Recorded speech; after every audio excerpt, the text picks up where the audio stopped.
नमस्कार, जेएसवी न्यूज में आपका स्वागत है। शुरुआत करते हैं खबरों के साथ। कांग्रेस की 75 किलोमीटर यात्रा पर मंत्री सारंग ने कसा तंज। कांग्रेसी तो तिरंगे को ही कंट्रोवर्शियल करने में लगे हुए हैं। मंत्री सारंग राहुल, सोनिया गांधी या मध्य प्रदेश के कांग्रेस नेता लगातार तिरंगे का अपमान और देश के खिलाफ बात करना उनकी आदत है। मंत्री सारंग ने कांग्रेस केवल राजनीति करती है, उसे देश प्रेम से कोई लेना देना नहीं है।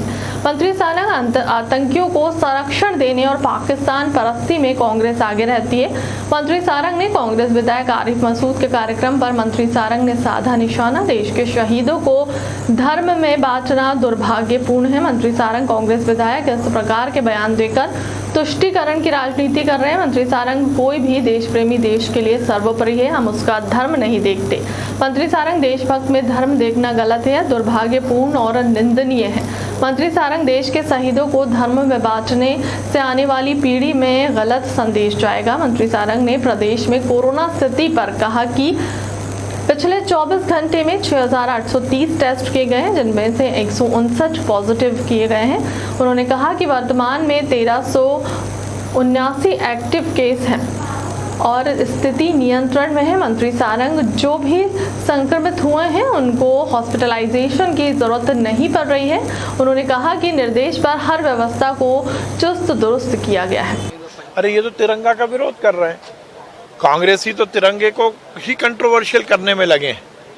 चाहे राहुल गांधी हो, सोनिया हो या मध्य प्रदेश का कोई भी नेता हो, लगातार तिरंगे का अपमान करना और देश के खिलाफ बात करना ये कांग्रेस की आदत है।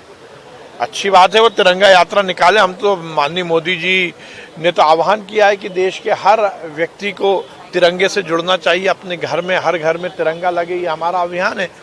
परंतु ये बात सही है कि कांग्रेस केवल राजनीति करती है, उसको देश प्रेम से कोई लेना देना नहीं है।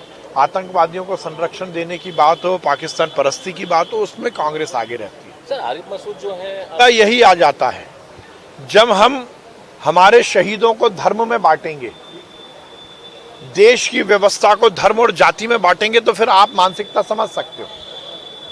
ये तो बहुत ही दुर्भाग्यपूर्ण है यदि कांग्रेस का विधायक इस तरह की बयानबाजी कर रहा है। फिर वही तुष्टीकरण की राजनीति, फिर वही मुस्लिम परस्ती। मुझे आश्चर्य होता है। देखिए, कोई भी देश से प्यार करने वाला वो देश के लिए सर्वोपरि है। हम धर्म नहीं देखते और धर्म किसी को देखना भी नहीं चाहिए। यदि इस तरह की बात उन्होंने बयान दिया है तो ये दुर्भाग्यपूर्ण है, ये निंदनीय है। हम यदि शहीदों को, हमारे पूर्वजों को यदि धर्म में बांटेंगे तो फिर आगे आने वाली पीढ़ी को सही संदेश नहीं जाएगा। ठीक सर, थैंक यू।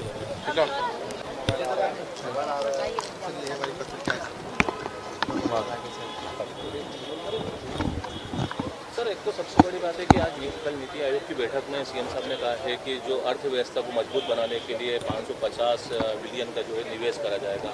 एक बड़ी घोषणा सीएम साहब ने की नीति आयोग की बैठक में। देखिए, हमारे देश के यशस्वी प्रधानमंत्री जी के नेतृत्व में देश की अर्थव्यवस्था चुस्त दुरुस्त हो, इसके पूरे प्रयास हो रहे हैं। और जब हम संघीय ढांचे की बात करते हैं तो देश में किसी भी व्यवस्था को सुचारू रूप से स्थापित करने के लिए बहुत ज़रूरी है कि हर प्रदेश भी उसमें पूरी तरह से सहभागिता रखे। और इसलिए ज़रूरी है कि यदि हमें देश की अर्थव्यवस्था को मजबूत करना है तो प्रदेश की अर्थव्यवस्था को भी मजबूत करना होगा। और इसीलिए माननीय मुख्यमंत्री जी ने और प्रधानमंत्री जी ने जो संकल्प लिया वो निश्चित रूप से देश के भविष्य के लिए बहुत अच्छा है। सर, 5 राज्यों को केंद्र सरकार ने सतर्क रहने के निर्देश दिए हैं। मध्य प्रदेश में भी देखते हैं संकट केस बढ़ रहे हैं, एडवाइजरी जारी करी है यहाँ सर। पर नहीं, देखिए, अब पिछले 24 घंटे में हमने 6,830 टेस्ट किए थे, जिसमें 169 पॉजिटिव केस आए। मध्य प्रदेश में 1349 एक्टिव मरीज हैं। स्थिति मध्य प्रदेश में नियंत्रण में है, कहीं ऐसी दिक्कत नहीं है। एक संतोष की बात और है कि जिनको भी कोरोना संक्रमण हुआ है उनकी तबीयत ठीक है, उनको हॉस्पिटलाइजेशन की ज़रूरत नहीं पड़ रही है। पर उसके साथ ही माननीय मुख्यमंत्री जी के निर्देश पर हमने हर तरह की व्यवस्था को चुस्त दुरुस्त किया हुआ।